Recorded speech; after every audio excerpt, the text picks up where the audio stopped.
Jadi saudara-saudara, ini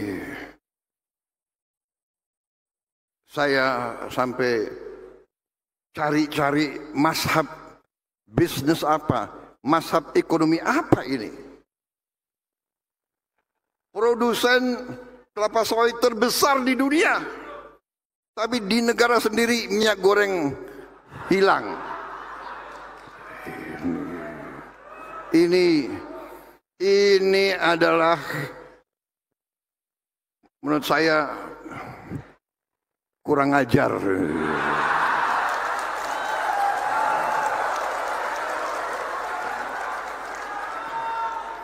Sampai saya merasa perlu ada istilah baru. Ini bukan mazhab neolib atau pasar bebas atau kapital, ini mazhab serakah nomics.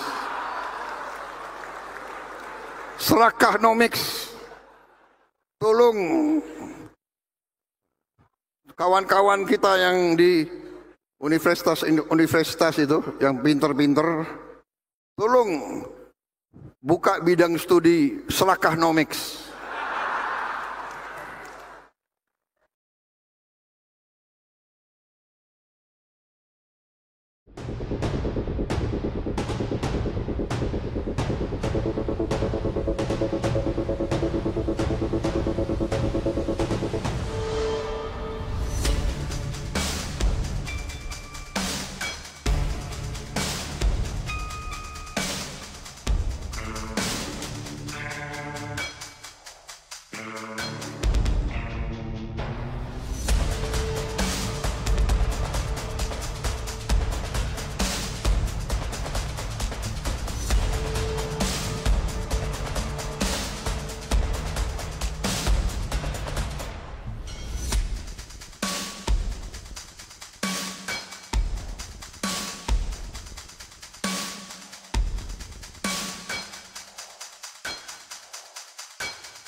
Indonesia, negeri yang katanya kaya raya, negeri yang disebut-sebut sebagai produsen kelapa sawit terbesar di dunia. Tapi anehnya, minyak goreng bisa langka, sampai seorang presiden pun heran dan menyebut ini bukan lagi neolib, bukan pasar bebas, tapi serakanomics. Kita semua masih ingat betapa paniknya masyarakat saat minyak goreng tiba-tiba raib dari rak-rak minimarket. Antrean panjang, emak-emak rebutan, bahkan sampai harus dijatah.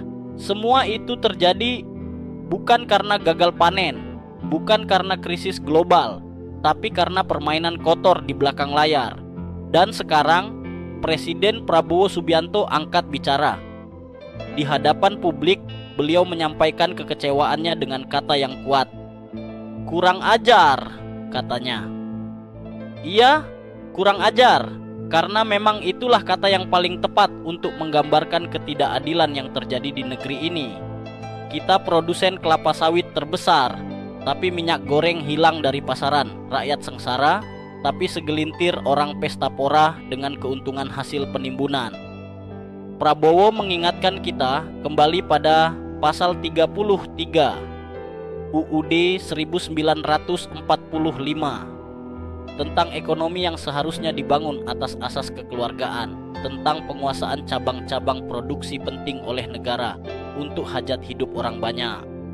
Tapi kenyataannya, beras, jagung, dan minyak goreng, 3 bahan pokok utama, semuanya pernah dimainkan, diatur oleh mekanisme pasar yang dikendalikan oleh segelintir pihak yang rakus, yang bukan lagi mengikuti mazhab ekonomi, tapi mazhab baru yang disebut Prabowo, Serakahnomics. Mazhab keserakahan, sistem ekonomi yang dijalankan bukan demi rakyat, tapi demi perut sendiri, demi kelompok tertentu, demi keuntungan semata. Pertanyaannya sekarang, sampai kapan rakyat harus menanggung beban ini? Sampai kapan kita mau diam, melihat anak-anak bangsa menderita karena permainan harga yang tidak masuk akal? Apakah harus selalu menunggu presiden marah dulu baru ada gerakan? Jangan sampai negeri ini hanya jadi ladang eksploitasi.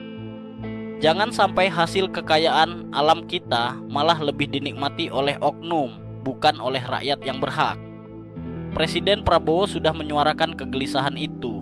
Sekarang, giliran kita sebagai rakyat juga harus waspada, harus terus kritis.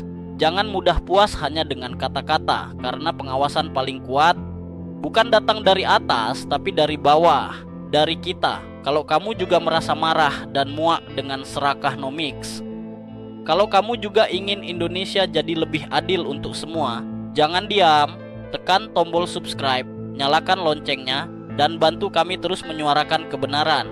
Karena di channel ini, kita nggak cuma nonton, kita melawan dengan suara rakyat yang jujur, tajam, dan tak bisa dibungkam. Terima kasih sudah menonton, sampai jumpa di reaksi jujur berikutnya untuk Indonesia yang lebih baik.